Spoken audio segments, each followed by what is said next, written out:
Hello，咁多位朋友、網友，大家好，歡迎嚟到呢個頻道，欣賞我今日嘅呢一條影片，分享關於近日呢個所謂我諗係網絡上啦或者全城嘅熱話啦，就係試當真啦嚇呢一個網絡嘅平台呢，做咗一個呢，哇好勁嘅一個作品啊，叫《墨魚遊戲2》啊。咁啊，當然啦，睇翻啲資料背景就知道啦。呢一個試當真呢，其實係經營咗5年之後呢，所謂嘅告別作嚟嘅。咁啊，當年有個《墨魚遊戲1》呢，我係冇睇過嘅，亦都坦白講呢，我係冇乜點樣接觸過呢試當真嘅影片。咁有陣時當然啦都會錄到出嚟睇嘅。咁但係呢，我又唔係特別話追開，話有啲 big fan 啊，好大嘅粉絲。咁但係今次呢，話全城轟動嘅一個話題呢，一定要睇睇啦。我知道當日呢，話一上咗即係上線之後嘅第一集呢，嚇，係講緊有13萬人係同時間喺度睇緊呢一個直播，亦都好多酒吧、餐廳亦都係呢直播係播呢一個節目嘅。咁所以呢，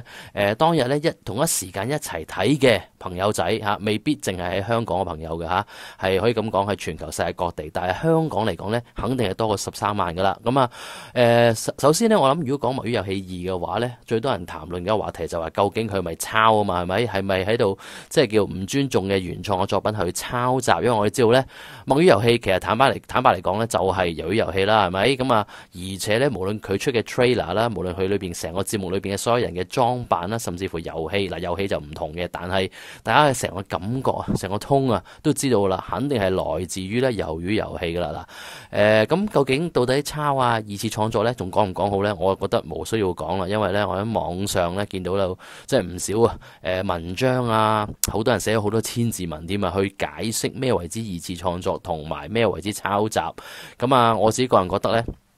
天下文章一大抄，所有嘅所謂創新嘅嘢呢，好多時都係源自於呢以前曾經有人用過嘅橋，然之後由呢個橋裏面當中去翻身啊，去擺翻自己嘅一啲嘅元素落去啦，自己特色落去啦。咁你話呢，喺呢個年代有冇咩作品，有咩創作啊，係絕對冇抄襲嘅成分呢？我咁講都唔會有噶啦嚇，即係你話好多年前幾廿年前就有機會，但係咧因為咧時代發展得太快啊，好多嘢都俾人用過，好多橋都俾人用過啦，其實都所以係冇嘢唔係來自於抄嘅。咁我自己就覺得，只要你抄得靚仔啊，裏邊有自己特色嘢啦，唔係就純粹係照版 copy 嘅話咧，其實我都係欣賞，我中意睇，同埋咧有時當中好多咧搞笑位咧，你覺得哇真係〜個味道呢，好濃郁嘅嚇，睇完之後呢，佢自己都成為咗個經典。我咁講啊，呢個《墨魚遊戲2》呢，應該都成為咗呢香港呢一個綜藝界個經典之作嚟㗎啦嚇。咁我自己睇得呢，就坦白講非常之開心。一來開心嘅係因為我自己本身係魷魚遊戲嘅 big fan 嚟嘅，我好中意睇魷魚遊戲嘅，咁所以呢，你睇到個節目呢，用晒裏邊啲音樂啊，即係啲造型打扮啊，甚至乎佢落音樂位落得好準嘅喎，即係每一個位無論係啲即係參加者進入會場啊，然之後玩遊戲啊，甚至乎一個特色啊就係呢，當佢哋玩嗰個即係狐狸先生幾多點嘅時候呢，到最後啦真係12點捉佢哋嘅時候呢，突然間行一個慢鏡啊嘛，見到一班狐狸咧追逐嗰啲參賽者嘅時候呢，一個慢鏡，然之後播出 Fly Me to the Moon 呢個當然咧，亦都係魷魚遊戲呢，佢即係個 Season 3嘅時候咧都有用過嘅。咁啊，當其實人哋用得咧，當然哇好有 mood 啊，哇好有氣氛啊！竟然咁即係殘忍嘅一個追殺啊，個廝殺環境底下，用個 slow motion 加啲音樂啊，佢係照版煮碗揼落去，但係揼出嚟咧又係好正嘅，好有氣氛，亦都令到我咧有諗翻起唔少嘅即係欣賞嗰部劇嘅片段。咁我覺得咧佢亦都係故意咧刻意係營造呢個效果，所以咧我咁講，佢雖然用盡晒所有嘅音樂，但係落出嚟咧，係一啲都唔胡鬧喎，落得好啱位啊，睇得好開心。好啦，咁我想先講啦。嗱，呢一個節目啊，好多人呢第二樣嘢講啦，除咗講緊呢個抄襲之外呢，就係講緊哇出席嘅100位藝人，令到好多人都覺得好感動、好宏大嘅成個效果。因為點解呢？因為喂100位裏邊呢，好多人用呢個 term 叫做老中青都中晒啦。哇，3代嘅藝人嗱，呢個老中青呢，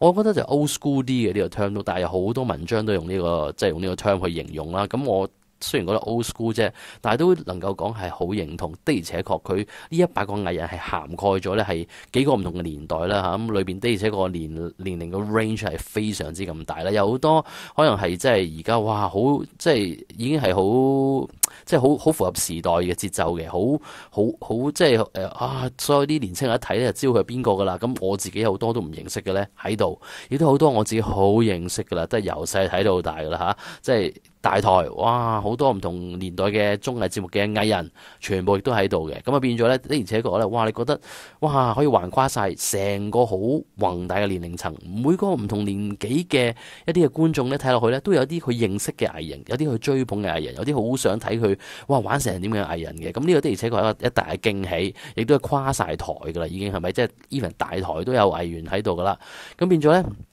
呢一個呢，好多人話哇，歷史上呢，可一不可再噶啦，我都可以咁講，好難可以再有。咁啊，首先講緊呢一個即係試當真呢，首先面子相當大啦，即係人面廣，亦都好多藝員又好，歌手都好啊，好多司儀界別嘅好多好俾面去出席呢一個遊戲。咁啊，另外你知道呢，其實個背景話俾你聽呢，佢哋今次呢，做咗呢個網絡呢個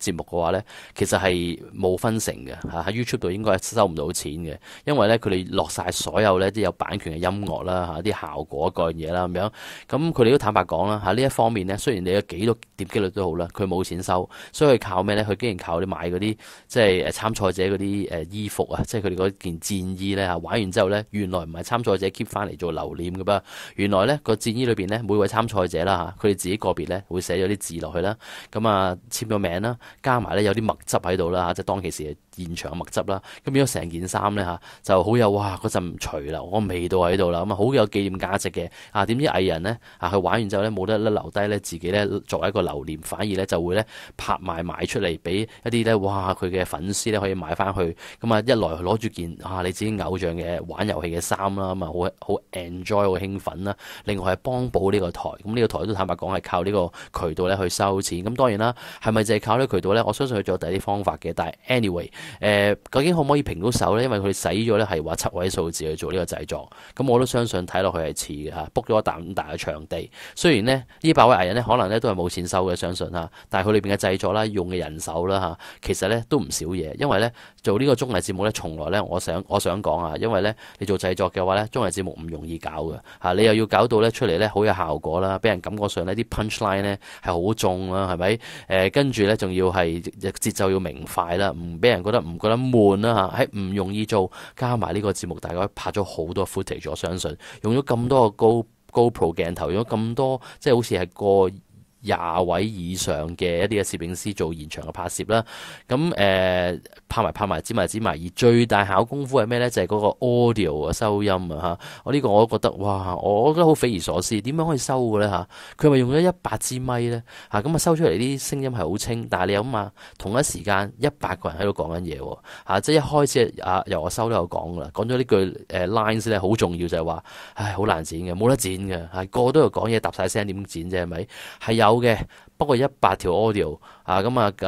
剪片師呢，其實呢，我都咁肯定呢係幾浩瀚呢個工程佢點分工嘅呢？咁我唔知，睇你出嚟嘅效果呢，哇一啲都唔曳喎你都叫我哋即係我覺得呢係睇得出佢背後嘅艱辛，點樣去篩選，睇幾多 footage， 然之後點樣去剪，仲要諗你唔係淨係齋剪搭埋100條 audio 去剪你都要諗下點剪得好睇所以呢，綜藝節目做後製其實咧係好大考驗，再好啦咁再加埋咩呢？因為節目出嚟嘅製成品好睇，除咗歸功於當然啦，你話節目創作意念導演等等之外呢，就係個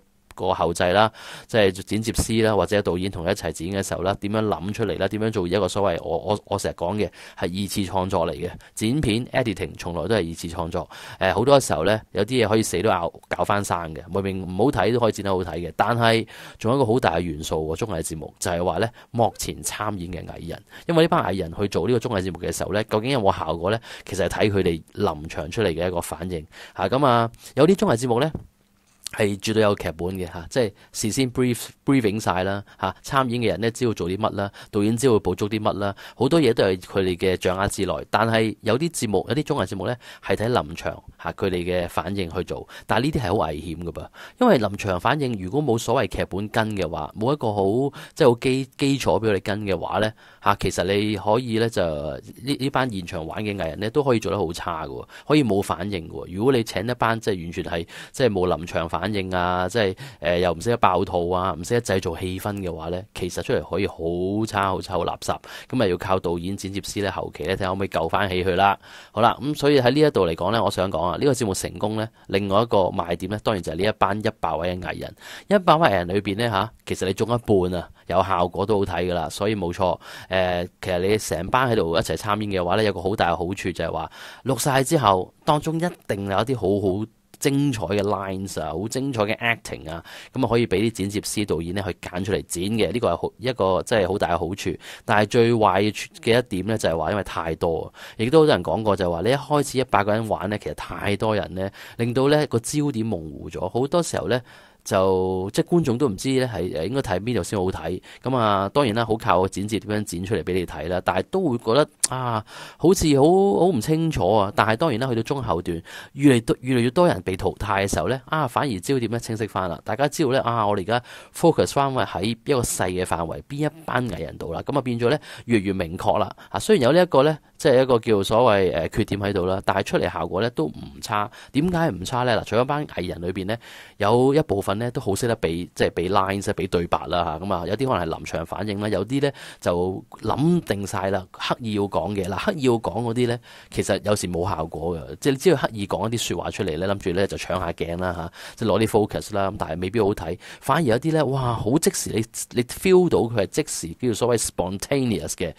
即時。即興講嘅嘢，即興講嘅反應呢，反而呢呢啲係精彩嘅嚇，神來之筆嚟嘅。咁呢度呢，都係嗰句啦，100個藝人當然一定有唔少呢啲咁嘅效果喺度噶啦。咁啊睇完呢個上集之後呢，其實我諗呢個焦點擺咗落去呢，一定呢就係呢個農夫啦嚇。農夫嘅陸永呢，哇呢個呢就我諗全城熱話，睇完之後即刻呢個個都出 post 講佢噶啦。咁所以我呢條片呢唔講都唔得，因為的而且確係精彩嘅嚇。首先佢鄧月平呢其實都醒嘅，鄧月平唔知有冇人講。鄧月平都好聰明嘅，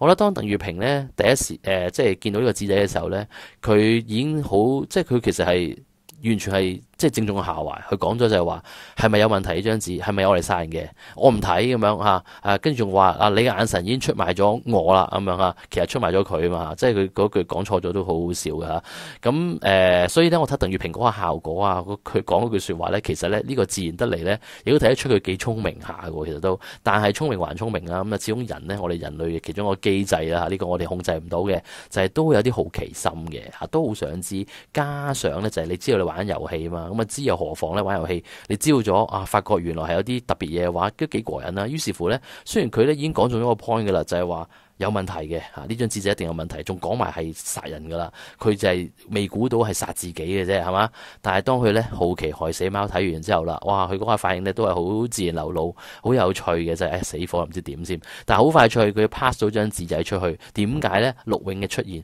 嗱，陸永講咗第一句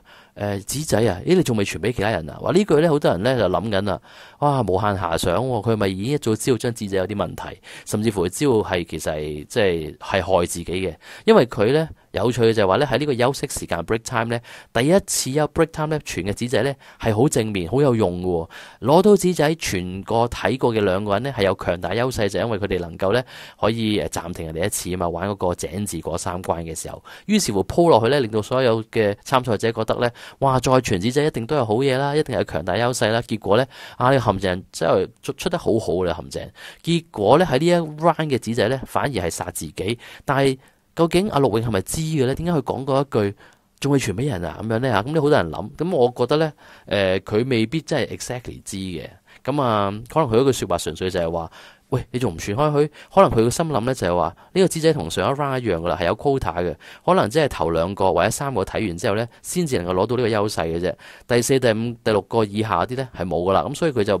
講呢句都未頂嘅喎，你未傳俾人啊？於是乎佢就好想快啲睇啦嚇。好啦，咁結果佢一睇之後，一見到第一個反應，見到咁嘅嘢佢反而好嘢喎，話係好嘢嚟嘅喎，就係呢個真係轉數快。好多人呢睇完呢一次嘅《魷魚遊戲2》之後呢，覺得哇，陸永真係個遊戲王嚟嘅，綜藝節目呢，佢玩得掂晒，呢個係全靠自己呢天賦啊，天生嘅反應。佢第一時間俾人嘅感覺就係呢好嘢嚟嘅，亦都呢。即刻同阿鄧月平咧有一個眼色嘅即係交流。嗱，鄧月平咧當然啦，佢嘅眼神咧純粹就係話：哎呀，好彩傳咗俾你啦，呢個炸彈喺你手上啦。但係陸永反而咧交翻波俾佢，反而咧唔係咁，而係咧好似同佢講話：嗱，唔好講出去啊，嗱，唔好講出去啊嚇，咁樣秘密嚟咁樣。於是乎周邊嘅人行過咧，如果唔知嘅話咧，睇落去覺得佢同阿鄧月平咧啱啱傳完紙仔啦，一定有啲好嘢係嘛？咁啊呢下已經吸引到唔少人咧對佢有興趣。然之後佢仲要出咗幾招嘅喎嚇。一開始唔係好想俾嚇，又話咗咧有恩情嘅話咧，感覺上係比較有恩情嗰位先，但係又 hold 住，再加埋另一個人話咧，喂，唔係，我似你個拍檔咁樣啊，思君，佢仲要專登唔俾佢話我憎思君嚇，跟住到最後一下佢就話啦，我會俾紙仔，但我唔係俾同組，我俾另外一組，點解啊？佢要俾翻個解釋你，就因為我想轉組啊咁樣。其實心裏邊咧，短時間裏邊咧，阿陸永咧都有幾個位咧，佢幾乎咧係爆咗出嚟嘅啦。因為我哋人類始終咧咁短時間咧有咁急才嘅反應咧都唔容易嘅。佢講要俾個紙仔，但係佢唔俾同組。首先就係因為咧第一時間佢個腦話俾佢聽啊，哇，呢樣嘢係害人嘅，我梗係唔會害同組啦。佢第一時間忍唔住爆咗呢一句出嚟，但係佢要即刻轉，要俾其他嘅人覺得點解你唔俾同組呢？因為如果有啲聰明啲嘅人喺隔離嘅話呢，就會覺得哇，你刻意話唔俾同組，即係有問題啦咁樣噶嘛，係咪？咁所以呢，佢即刻急才呢要扭翻去幫補自己，就話我唔俾同組係因為我要轉組咁樣啊，咁啊即刻補翻位。咁所以喺短時間裏邊呢。就算有個同佢一樣咁有個急才嘅人呢，都未必即刻 tune 到究竟佢呢句説話背後嘅含義。結果有一個女仔嚇話啊，我咪另一個組嘅咯，你俾我啦咁樣，佢就立刻俾咗佢。跟住呢，拍住膊頭走嘅時候呢，個人啊嗰個拍膊頭走呢，悄然呢，感覺上真係睇嗰啲喜劇咁樣啊！唉，攞張紙會死人㗎啦！呢啲全部呢係自然反應，完全唔係劇本㗎啦。咁我覺得哇，呢啲先好睇喎。所以我睇完《墨魚遊戲2》之後呢，我想講遊戲都幾好玩嘅，其實都，但係呢，最精彩翻係休息時間部分。我諗好多朋友同我諗法一樣㗎啦嚇。反而睇佢休息時間呢，啲人呢互動啊、交流啊、傳紙仔啊、講嘢嘅時候呢，哇，呢啲呢仲精彩啊！精彩過咧玩遊戲，但係遊戲都好好睇嚇。我覺得佢玩呢個呢，即係玩咗2個遊戲啦，喺呢一個上集裏邊嚇，即係。包括玩咗呢個狐狸先生幾多點啦，都玩得好精彩。然之後個井字過3關亦都好刺激嚇，都好睇噶啦。但係都嗰句，喂，休息室嗰啲咧先精彩。陸永嗰個咧即係 MVP 嚟噶啦嚇，咁啊會唔會持續 MVP 到下一集咧？好多人都話啦，好想佢能夠勝出啊，玩到尾。咁但係呢樣咧即係好難控制嘅，因為大家知道啦，拍晒噶啦嘛，已經亦都剪晒噶啦嘛。咁所以咧其實結果出咗嚟噶啦，只不過大家未知咁解嘅啫。咁究竟我哋呢一個咧心目中嘅呢個墨魚遊戲2嘅 MVP 能唔能夠真係勝出或者玩晒所有遊戲呢？咁我哋就拭目以待。我諗好多人同我一樣呢，期待下一集嘅出場嘅出現啦嚇。咁大家到時候呢，可能呢會破埋紀錄噶啦啊！即係破埋上一集啊！即係經過今次播完之後呢，個反應咁好啦，咁多人講嘅話呢，談論到咁高呢，我諗更加多人呢係會呢睇直播啊！到時候呢，即係我諗都即係你好難可以預測緊出嚟嘅個成績會係點樣。咁但係呢，係可惜嘅，即係試當真咁有誠意炮製咗一個呢，佢哋嘅最後一擊。跟住之後呢，就話要收山啊咁樣啊，可能有第啲發展都未定。咁嗱，睇呢個墨魚遊戲呢，我覺得呢，佢有一樣嘢我都必須要讚嘅，就係話佢用音樂用得好準啦。咁啊，加上佢開頭呢，即係出個 trailer 其實都係呢上集嘅其中一部分嚟嘅，就見翻上一次墨魚遊戲1啊個勝出者呢，嚇，佢呢就起身啊，然之後就走去就見晒其他人出現啦。嗰下呢，用咗我最中意嘅，亦都係就係呢個 Avengers 啊呢個呢復仇者聯盟嘅一個主題音樂呢，去帶出所有人嘅出現。咁呢個有氣氛有氣勢嘅喎，咁所以呢個我亦都值得一讚嘅喎。我都睇到好感動，因為一來我真係好中意睇復仇者聯盟啦，同埋好中意呢個音樂啦呢個 Endgame 音樂啦。另外就係話呢，睇住佢哋啲大家熟悉嘅一啲唔同年代嘅藝人呢，逐個出場呢，都即係出到個效果出嚟嘅，呢個值得一讚。另外就係話呢，都唔可以唔提嘅，就係話呢，其實喺佢嘅出呢個 promo trailer 嘅時候呢，除咗呢一段戲剪出嚟之外呢，仲有就係佢同阿朱康呢做咗一段呢，就係模仿即係我哋嘅屍殺列車男主角呢，即係玩喺個地鐵站啊，去同人玩牌，跟住呢，就同456呢咪喺間房度玩呢個俄羅斯輪盤嘅，呢個都照得噶啦，其實都咁啊。但係啲對白咧，亦都係好精警啦，好有吸引力啦。咁我相信咧，佢都係想打翻出嘅氣氛，就係話我哋而家玩墨魚遊戲啦咁樣。咁我覺得咧呢一段嚟講咧，雖然即係都叫講炒得好似嘅，但係咧出嚟都好有氣氛，同埋咧阿朱康咧都做得好似喎，即係好有個味道。有啲人話直頭咧就游可修講對白咁樣嘅感覺咁樣嘅。咁啊游可修咧今次咧係墨魚遊戲一嘅。即係墨魚遊戲二啦嚇，即係呢個上半集呢，我就覺得呢，佢嘅表現呢唔算出眾啊！即係佢都有趣嘅，講啲嘢，一啲反應過嘢，但係呢，好多鏡頭都唔係俾咗佢，俾咗其他人。咁我可能呢，佢哋專登刻意安排啦，即係唔好俾咁多佢啦。大家知佢都即係好多人都好出㗎啦。呢個游學修咁，好多人中意睇佢嘅，咁啊冇需要啦。同埋加上就係話呢，即係始終呢，呢個係殘酷嘅。你一把位藝人嘅話呢，當然啦，邊個講啲 lines 咧，啲 punch line 勁啲啊，或者有趣啲咧，就會剪多啲噶啦。你反而咧就有好多咧，我哋知道咧，其實都冇咗蹤影嘅，出現咗，你都唔覺嘅。即係明仔咧呢個咁勁嘅 YouTuber，佢而家啲片咧，哇，好勁嘅表數。咁我哋都係見到一兩個 shot 嘅啫嚇。咁啊，同埋剪咗一兩個soundbite，咁啊唔係好多見佢啦咁樣。咁啊當然啦，中年好聲音二嗰位即係呢位女神咧，我哋好多人都話哇見到佢啊咁樣，但係咧亦都係唔多去嘅。阿周秀娜咧都講翻佢正經嘢啦，就話今次仲唔死？周秀娜嗱呢一句咧，有人講翻出嚟喎，原來係當年呢有部電影嘅時候咧，阿李思捷咧就係做 casting 咧，就講咗即係扮阿學友啊咁樣啊，又扮阿劉華咁樣去講一句對白，竟然成為咗個潮流，好多人咧就剪翻出嚟咧，就令到阿周秀娜覺得好有趣啊！即係咧明明咧即係純粹電影嘅一句對白咧，令到啲人咧係咁瘋傳，成為咗阿周秀娜嘅代表作，咁啊變咗咧而家咧周秀娜喺現場講翻一次啊，咁啊劉以達咧直頭咧就講咗句。即係大家都有話，哇！呢個真係經典中嘅經典咧，就係話咧，即係唔係劉以達就冇，劉以達咧純粹咧就係扮死扮得都幾神似啊！我覺得佢擘大眼扮死嗰個幾神似啦。反而最經典係咩咧？係嗰個打靶嗰陣時候啊，即係打靶嗰場咧，即係拍阿周星馳咧，當年呢個國產007嘅時候。阿鄧兆尊啊，打靶呢場戲，大家成日談論到好高啦。當年啦，就係話佢咧，即係哇係咁做 NG 再 NG 啊，喊晒口咁樣。咁結果佢又講個經典嘢啦，喺現場喺呢個墨魚遊戲2嘅時候就話咧，哇呢個係我最叻啦咁樣。咁啊，亦都係攞咗咧，即係唔少即係高潮嘅氣氛嘅。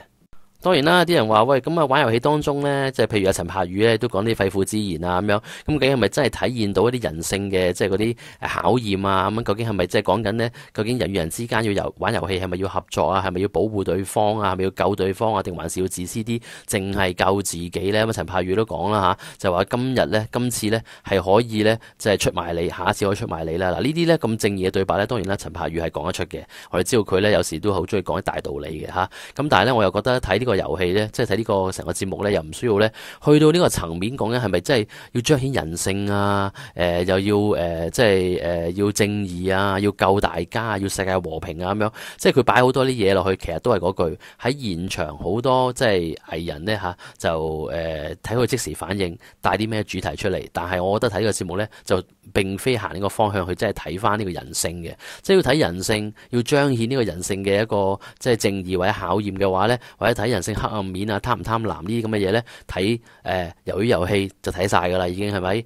咁我哋睇呢個節目咧，純粹都係即係想叫大家可以哇好興奮咁樣去欣賞一個咧極具娛樂性嘅一個綜藝節目係嘛？咁啊，我諗咧達到目的㗎啦。雖然佢唔係講得上一啲咧製作好認真嗱，佢其實好認真嘅成個安排到，但係你又唔覺得似係睇大台又好，或者第二啲電視台啦做過好多出色嘅綜藝節目啦。譬如你話台灣都好叻㗎做啲節目都，但係咧都係嗰句嗰類型嘅綜藝節目咧，全部有劇本有安排。雖然都睇即係嘉賓現場講啲乜嘢㗎啦，個互動㗎啦，但係咧互動嘅同埋佢哋講嘅嘢。背後其實咧都係有一個基礎承托住，就係咧都係有一個即係導演製作組咧有啲 briefing 啊，有呢個 outline 喺度跟住去做啊咁樣嘅。但係呢一個絕對就唔係噶啦，我相信嚇個喺即係一個好華麗啊嘅製作安排，好精密嘅安排底下咧，其實都係任由咧藝人去發揮，透過玩遊戲，透過佢哋之間現場嘅互動啊，佢哋嘅感受啊，佢哋嘅反應啊，然之後即刻講嘅説話，呢啲先係吸引大家地方嚇。咁所以咧，我覺得睇佢咧。其實咧都係真係咧，我覺得佢好睇之處咧就係你唔會知道究竟邊一刻發生啲咩事？究竟有啲咩反應俾大家？就好似陸永呢次爆出嚟呢，大家預先都係估唔到嘅，係咪？即係你會覺得喂，裏邊有好多啊，錢嘉樂又好好笑啊，咁啊，鄧兆尊有時候好過癮啊，留意大家中意睇佢講嘢漏口啊咁樣，大家都有好多唔同嘅 target 去睇嘅時候，你點會估到爆係話陸永啊？係咪？你以為阿森美都會好好笑啦，係咪咁樣？咁但係呢，講森美呢，亦都講埋，哇！佢又咁啱 hit 到一個近期嘅，即係一個其中一個熱話，就好多人講啊，呢個早霸王呢，就將會咧轉型啦，做第二個節目，原因係因為呢，森美小儀呢個好拍檔呢，其中阿小儀呢，決定咗呢要走另外一條路啦，佢自己上呢，人生第二個階段呢，係有一個新嘅一個嘗試同衝擊，所以佢覺得呢，係一個好 right 嘅 moment 呢 for 呢個小儀呢去離開呢個台，希望可以試下啲新嘢。咁啊嗱，其實呢一段呢，對好多人嚟講呢，都係有啲感受嘅，因為呢，畢竟呢，森美小儀呢，嚇係即係唔同年代咁講啊，一個年青人，亦都年青人長大咗成為中年人噶啦，已經係睇住。即係佢哋嘅成長，聽住佢哋嘅節目去長大嚇，有唔少嘅感覺嘅。咁啊，尤其早霸王都做咗好多年嘅呢個即係呢個朝頭早嘅一個節目係咪？咁變咗咧，佢而家咧阿小儀要走啊嘛，咁變咗好多人咧都即係好有感受啦嚇，亦都唔捨得啦，但係都冇辦法啦。喺現場竟然咁啱嗰陣時候，佢哋錄製嘅時候咧，應該係未公佈嘅。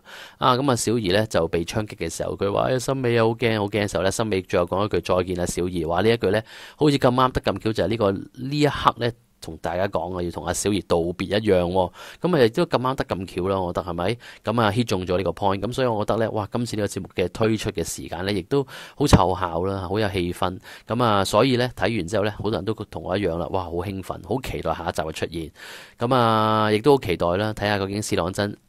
即係之後會點處理啦。雖然佢就話啦嚇，5年之後啦，要即係可能要完成咗啦呢個歷史嘅任務咁啊。之後佢哋背後嘅即係試玩模啊，裏邊嘅所有嘅工作人員，究竟佢哋嘅下一步，佢哋之後會點樣去處理，即係點樣去開拓另一個新嘅階段呢？呢個呢都值得大家去期待嘅。咁我今日呢分享我睇完啦呢個上集嘅《墨魚遊戲2》之後嘅觀後感去到呢一度噶啦。咁我都會期待睇完下一集之後呢，同大家再講一講我嘅感受嘅。咁如果中意我今日分享嘅朋友呢，希望你俾個 like 支持我啦，歡迎留言咧講講你嘅睇完之後你有啲咩感受啊，啲咩想講下啦。咁亦都希望你幫手 share影片啦，未 subscribe 頻道朋友，希望你訂閱 channel 同埋攞鐘仔好嘛？多謝你嘅支持，下